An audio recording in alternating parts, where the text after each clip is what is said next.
Hey everyone! So, you were wondering what my ceremony looked like or how that worked. It's really just a spell, which, spell and ceremony, same thing. I just want to show you here what I did, okay? Because this was not something that I think I should have done on camera. I tried recording it and then it turned out all blurry, it was out of focus. What I did was, I created a grid, and I have a lot of crystals and a lot of candles, so this is elaborate. This is elaborate. And what I'm doing is I'm calling back all the energy that had been taken or removed from me without my conscious consent, okay? And the black candle over here is actually working to help me cut cords and attachments that have been established with me without my consent. Those of you who are healers, helpers, readers, doctors, counselors, psychologists, teachers, and all that kind of stuff, or just, human, sometimes people will form attachments to us, and that can cause our energy to leak all over. And if we allow it to happen, it will. And so I was thinking that it's a good time to actually call that energy back to myself. If you'd like to cut all attachments, this is a good thing to do. And basically, it's important to be able to do that because you do not want people to try to attach to you, to exude control over you, which is one of the reasons people might, unconsciously attach their energies to you. They want to have control. They want to know what's going on. They want to sort of have a leverage, energetic leverage over you.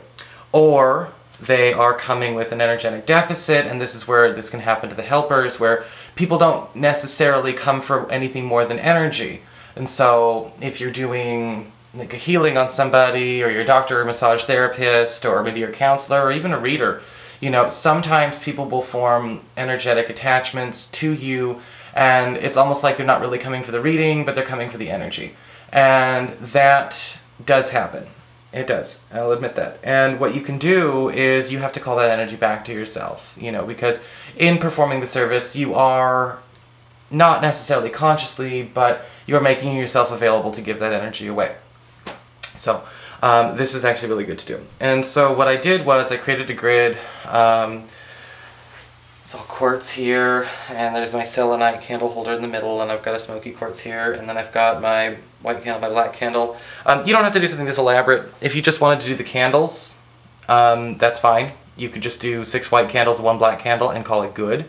I threw the quartz in there because there's a lot of extra stuff going on, there's a lot of extra energy going out. I do interact with more people on a given day, I think, than most people do. I usually have maybe about, 8 to 10, phone calls or energy healings or, things like that a day. I also have, I'll do a lot as far as videos are concerned. And, people can focus on you. So if somebody does, like, have your Facebook or things like that, just even focusing on your picture, things like that, they can sort of draw energy out of you, especially if, that's what's going on. Or, in the case for a lot of people, that's really what happens. It's like crazy ex really wants your attention, so he or she is just sucking your energy dry, stalking your Facebook. So what you want to do is you want to call that energy back, and you want to cut those cords. So I cut and clear the cords with, by anointing and burning the black candle. I said, I cut, sever, clear, and remove all cords and attachments that have been established without my conscious consent. And then I lit the white candle, and I said I call back to myself all energies and chi that has been taken or released from me without my conscious consent.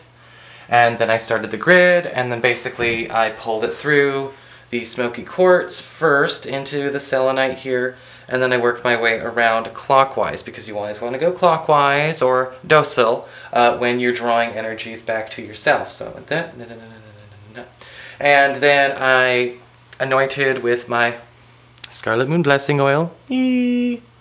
See that? So look at that. Yeah. My Scarlet Moon Blessing Oil. Oh Lord, I got a new camera and I do not know how to use it. There we go. You can't see it. It's fine. Moving on. Moving on. So basically, after that, I anointed the 4 candles on the outside, and 2 were for me to basically draw, again, the energy back to myself. And then I do have some attachments, like I said, that I do have that are okay. They're not bad. There's no drain, there's no nothing going on. So what I did was I did these ones to bless and, and bring healing energy to them. Because when something is draining your energy, you are also draining somebody else's energy, and, it's just a vicious cycle. So one of them was for blood relatives that I am attached to spiritually, because, we do have that. And the other one is for people I am not related to by blood, but I am related to in spirit. So, Mike or Chris or my kitties, and a couple of my witchy friends that I do work with and all that. But they've been noticing that I've been sort of out of sorts. Like ever since, I think it was this last Sunday. So not this week, but the week before it. About a couple days after I got back from England, like everything shifted. Like all my energy had just been sucked out. It was like the second I put up my weekly forecasts, like I was just crushed. So something obviously was out of whack, and so I needed to do something, and this was the first spare moment I had to do that. So I'm calling back all this energy to myself, and that is it. And like I said, if you don't have to do this as elaborate as I am, some people, actually what I used to do is I used to actually, instead of having the selenite in the middle, I would actually create, I would take a bowl of water or a glass of water or juice, and I would actually charge that with a little piece of quartz in the water or the juice, and then I would drink that as in drinking all my energy again, which is something that you can do.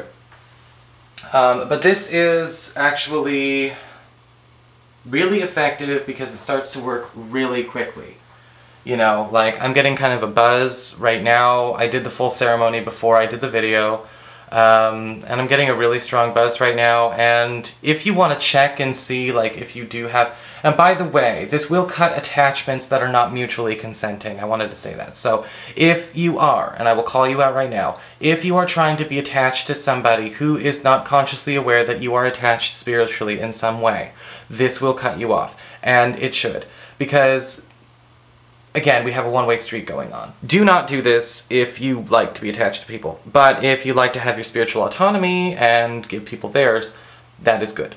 Okay? So this will actually do, and if you are aware of good, healthy, mutually fulfilling attachments, this will heal them too. Benefit everyone in my family monad because I'm calling energy back into my part of that grid. This is going to help you kind of clear all that up and, really, again, come back into your own space and enhance the space and the company that you keep. And like I said, I'm already feeling a bit of a buzz. It's kind of cool. So maybe if Mike or Chris want to comment. It is now about 3:30 Pacific time, US. So I'm going to see if I can get testimonials from my family monad and see if they noticed any shift in the energy once I did this. Alright? Happy casting, guys. Talk to you later. So,